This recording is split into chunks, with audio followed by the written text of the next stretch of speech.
Hello everyone, welcome to Rani BSc learning. और आज हम पढ़ने वाले हैं यूलर्स थ्योरम का बहुत ही आईएमपी क्वेश्चन जो कि ज़्यादातर एग्ज़ाम्स में पूछा जाता है।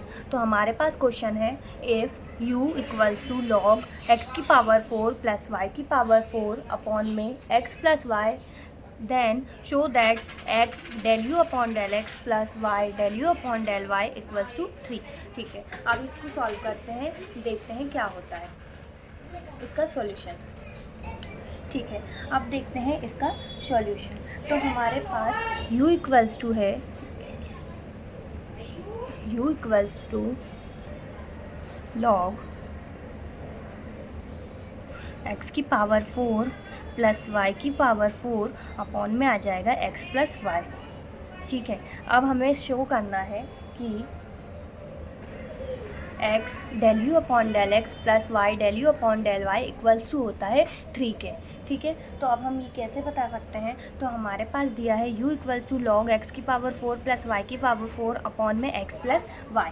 ठीक है, तो अब हम इसको क्या लिख सकते हैं? अगर यहाँ से log हटाते हैं तो यहाँ पे आता है e की पावर u इक्वल्स टू में ये वाला पूरा फंक्शन। तो ये वाला फंक्शन क्या है? x की पावर 4 प्लस y की पावर 4 अपॉन में x प्लस वाई। ठीक है, अब हम क्या कर सकते हैं? यहाँ से x की पावर 4 और यहाँ से x कॉमन ले सकते हैं। ठीक है, इसको हम मान लेते हैं z के इक्वल। तो इसको हमने मान लिया z, और यहाँ से जब हमने x की पावर 4 और ये कॉमन लिया तो हमारे पास हो जाएगा x की पावर 4 कॉमन ले लिया तो यहाँ पे बच जाएगा 1 प्लस वाई की पावर 4 अपॉन में x की पावर 4। जब कॉमन में नहीं होता है तो उसकी डिवाइड में आ जाता है। जैसे यहाँ x की पावर 4 नहीं था, जब भी हमने कॉमन कैसे ले लिया, तो इससे हमने नीचे x की पावर 4 को डिवाइड कर दिया, और यहाँ पे हमारे पास है x, सिंपली x है तो x कॉमन लिया तो हमारे पास बच गया 1 प्लस वाई अपॉन एक्स। ठीक है, जब x से एक x कट जाएगा तो हमारे पास z इक्वल्स टू आया x की पावर क्यूब। यहाँ से हमें पता चल जाता है x की पावर जितनी होती है उतना ही यहाँ पे 3 या 4 जितना भी पावर होगी उतनी यहाँ पे वैल्यू आएगी, जो कि n की वैल्यू कहलाती है यूलर्स फॉर्मूले में। तो हमारे पास यहाँ पे बच गया 1 प्लस वाई की पावर 4 अपॉन में x की पावर 4, और नीचे बच गया 1 प्लस वाई अपॉन एक्स। ठीक है, ये हमारे पास बच गया। अब हम क्या करेंगे? जो हमने ये e की पावर u जो कि z माना है, हम इसमें यूलर्स का फॉर्मूला लगाएंगे। तो यूलर्स का फॉर्मूला क्या होता है? यहाँ पे आप एक लाइन लिख सकते हो कि क्लियरली z, जो z है, is a homogeneous function of x and y of degree 3 degree का एक होमोजीनियस फंक्शन है z बाय यूलर्स थ्योरम। हम क्या करेंगे? On homogeneous function we get, हमें मिल जाएगा x del z upon del x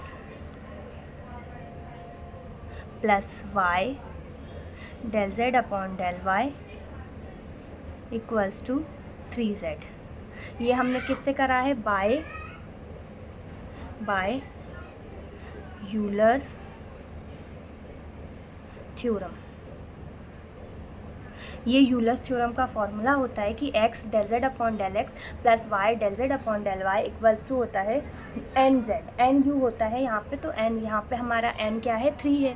3 क्योंकि ये 3 डिग्री का फंक्शन है, इसलिए। अब हम क्या करते हैं? अब हम वैल्यू रखते हैं डेल z की, यहाँ पे हम z की वैल्यू रखते हैं। तो हमारे पास आएगा x del Y del x as it is आएगा, और यहाँ पे z की वैल्यू हमारे पास आएगी e की power u plus y del y as it is आएगा, और हमारे पास z की वैल्यू फिर से आएगी e की power u plus equals to हमारे पास आएगा 3, यहाँ पे आ गया e की पावर u।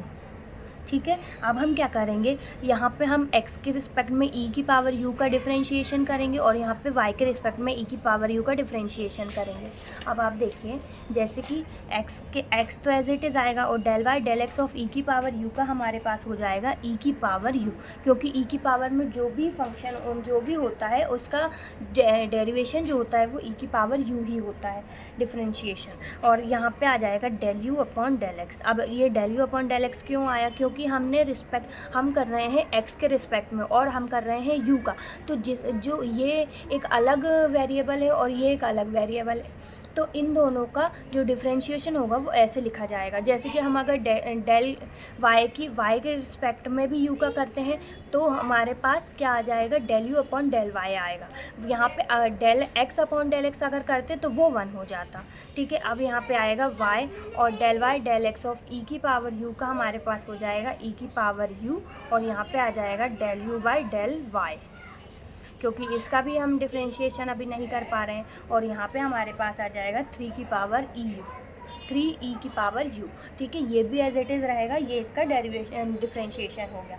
अब हम इसे क्या लिख सकते हैं, अगर हम यहाँ से ई की power U del you upon E की पावर यू और यहाँ से भी ई की पावर यू कॉमन लेते हैं, अगर हम यहाँ से ई की पावर यू कॉमन लेते हैं तो हमारे पास आ जाएगा x del you upon del x plus y del you upon del y equals to हमारे पास आ गया 3 ई की पावर यू। अब ये 3 की पावर यू से ये 3 की पावर यू कैंसिल हो सकता है, तो हमारे पास बच गया x del you upon del x plus y del you upon del y equals to हमारे पास आ गया 3। और यही हमें प्रूफ करना है, तो हम लास्ट में लिख सकते हैं प्रूव्ड।